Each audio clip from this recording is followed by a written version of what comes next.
Get in, close the door. Where to? Doesn't matter. We're going to São Paulo, May 2010. A university campus. A place that should be safe. Picture this. University of São Paulo, USP.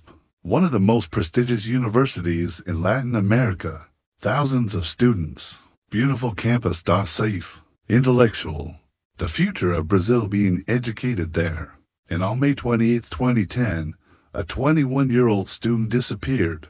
Her name was Mércia Mikie Nakashima. Fourth-year medical student. Brilliant. Driven.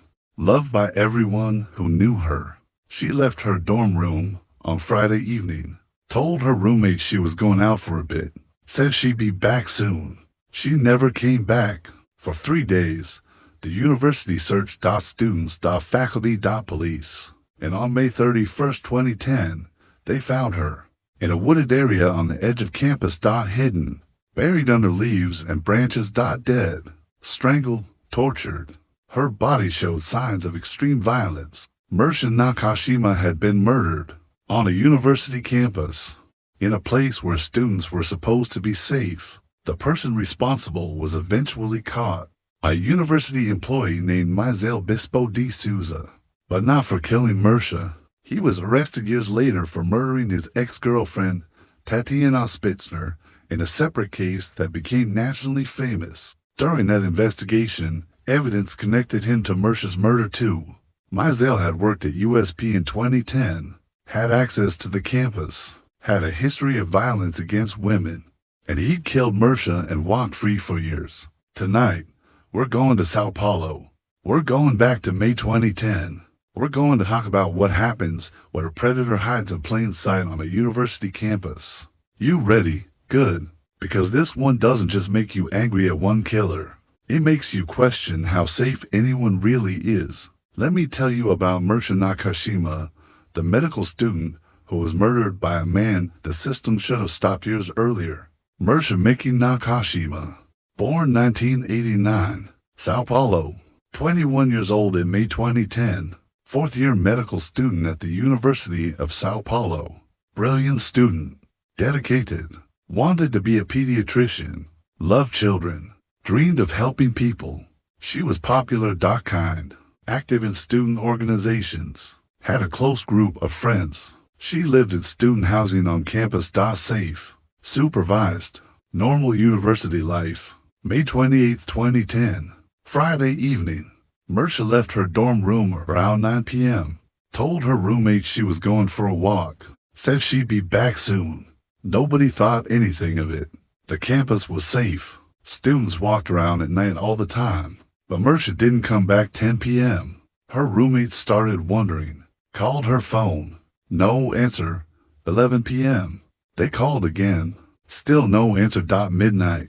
They started asking around. Had anyone seen Mércia? Nobody had. By Saturday morning, May 29th, her roommates were worried. They contacted campus security. Security searched the dorms, the campus, the nearby areas. No sign of Mércia. They called her family.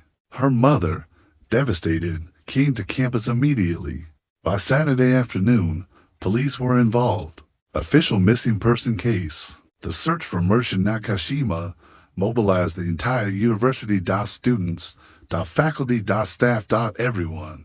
They searched every building, every classroom, every corner of the campus, posted flyers, shared on social media, called news outlets. For 3 days, the University of São Paulo searched for Mércia, and on Monday, May 31st, they found her.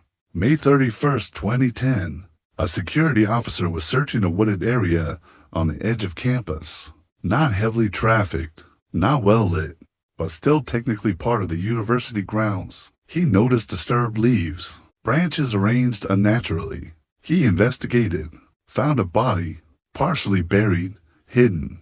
It was Mércia. She'd been strangled, tortured. Her body showed signs of extreme violence, sexual assault.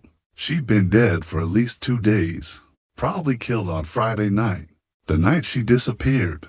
Police launched a homicide investigation immediately. They processed the scene, collected evidence. DNA fibers, footprints, They interviewed students, faculty, staff, anyone who'd been on campus that night.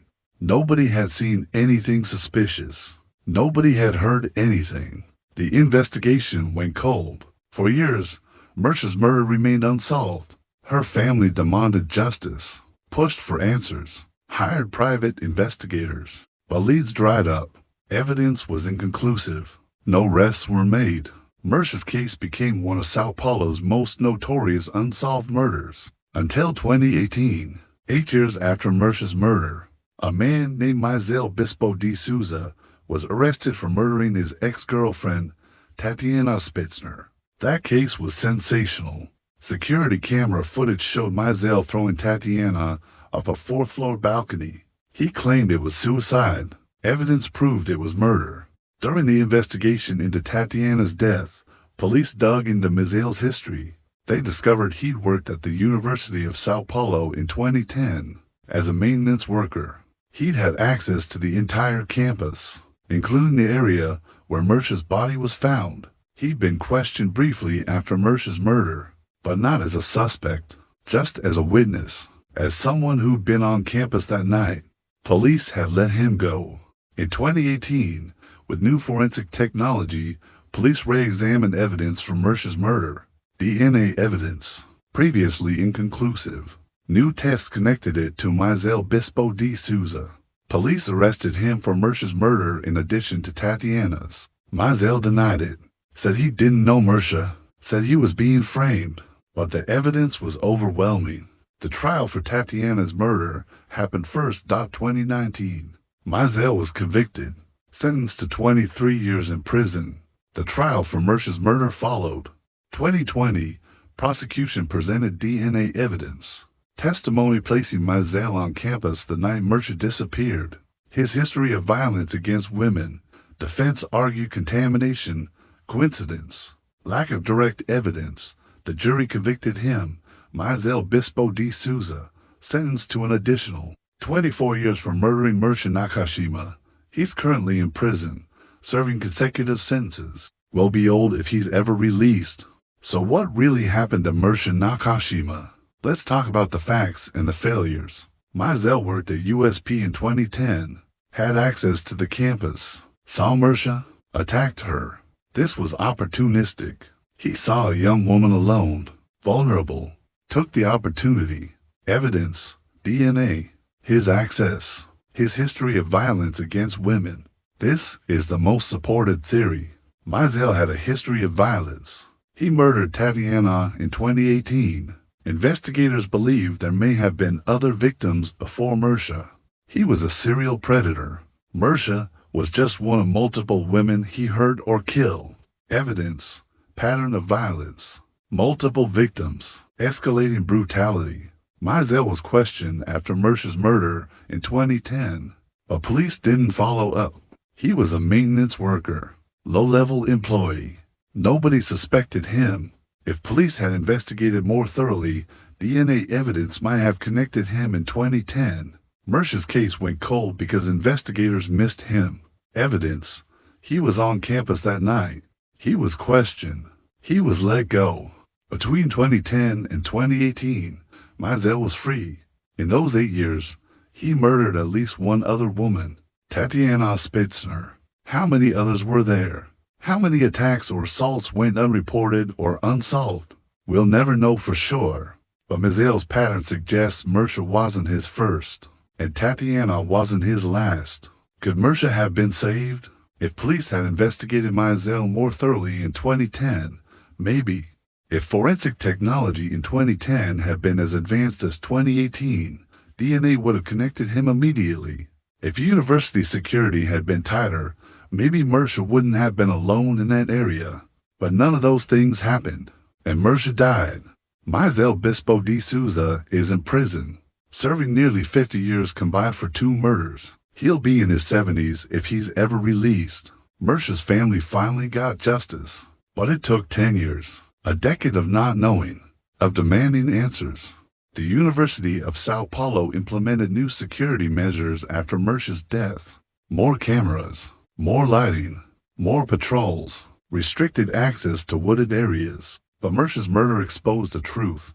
University campuses aren't as safe as we want to believe. Predators work there, walk there, hunt there, and students, young and trusting, are vulnerable. The meter's off. São Paulo is quiet tonight. The University of São Paulo campus is beautiful, modern, safe now, supposedly.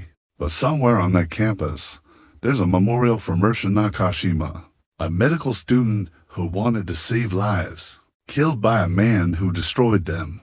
There's an ancient principle about sanctuaries and safety, that places of learning are sacred, that students should be protected, that universities are meant to cultivate minds, not bury bodies. The University of São Paulo was supposed to be safe. Mércia trusted that, walked alone at night, felt secure, and Mizael Bispo de Souza shattered that trust. He worked there, had access, wore a uniform that made him invisible, and he used that access to hunt. There's a truth woven into existence, that predators hide in plain sight, that uniforms and positions create trust, and that trust can be weaponized. Mizael wasn't a stranger lurking outside the gates. He was inside, part of the system, trusted. That's what makes this so terrifying. I think about Mércia's last moments. She was walking on campus, a place she knew, a place she felt safe. Did she see Mizael? Did she recognize him as a university employee? Did she trust him because of that? Or was she taken by surprise, not understanding until it was too late? We'll never know. But we know this.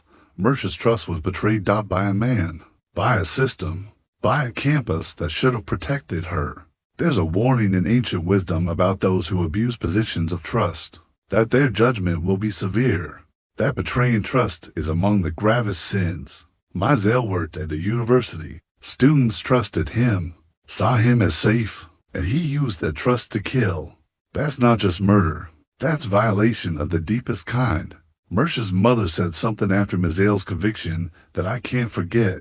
She said, "For 10 years, I didn't know.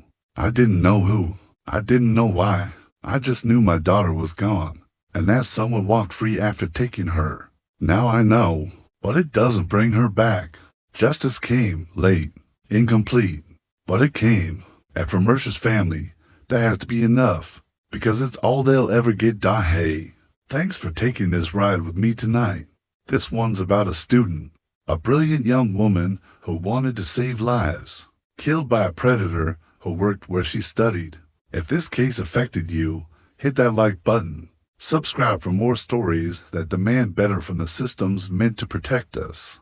Drop a comment. Tell me what you think. How do we make university campuses safer? What accountability do institutions have when employees commit violence? What does justice look like when it takes 10 years? I read everyone.